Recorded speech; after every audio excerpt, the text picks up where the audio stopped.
In a quiet little village surrounded by green fields and dusty roads, there lived an elderly woman named Maria. She was poor and lived in a small clay house at the edge of the village.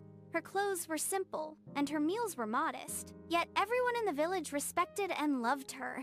Why? Because no matter how difficult life became, Maria always smiled. She spoke gently, encouraged others, and believed that every dark night would be followed by a bright morning. Whenever someone felt hopeless, they would visit Maria for advice. One afternoon, a young woman named Aksa came to Maria's house. Aksa was a mother of 2 small children. Her husband had gone to the city to search for work. Many months had passed, but there was no letter, no money, and no news from him. Aksa was worried and heartbroken. "Maybe something bad has happened," she cried. "Maybe he has forgotten us. I don't know how I will feed my children." Maria listened calmly and gave her a glass of water.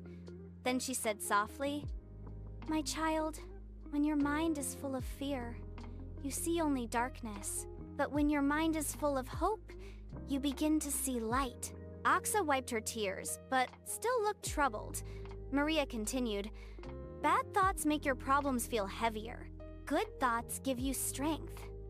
When you think positively, you act bravely, and brave actions bring good results." To help Aksa understand, Maria shared a story.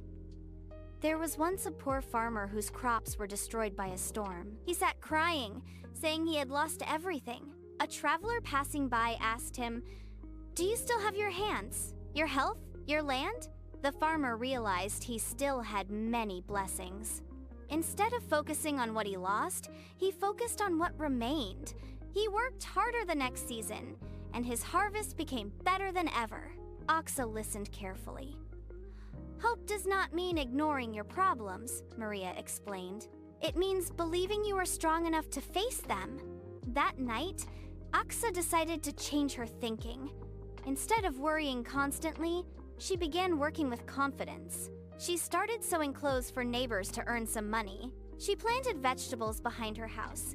She smiled more often so her children would not feel afraid. Every morning she reminded herself, "Something good will happen." Days passed. One afternoon, the village postman knocked at Aksa's door. He handed her a letter. Her hands trembled as she opened it. It was from her husband. He had finally found a steady job. He apologized for not writing earlier and said he was sending money home. He promised to return soon. Tears filled Aksa's eyes, but they were tears of happiness. She rushed to Maria's house and hugged her. "You were right," she said. "When I changed my thoughts, everything began to change." Maria smiled gently. "The light was always there, Aksa. You just needed to believe in it." From that day on, Aksa became stronger and more hopeful, and Maria continued spreading positivity throughout the village. People said Maria was not rich in money, but she was rich in something far greater, a heart full of hope and the wisdom to light the way for others.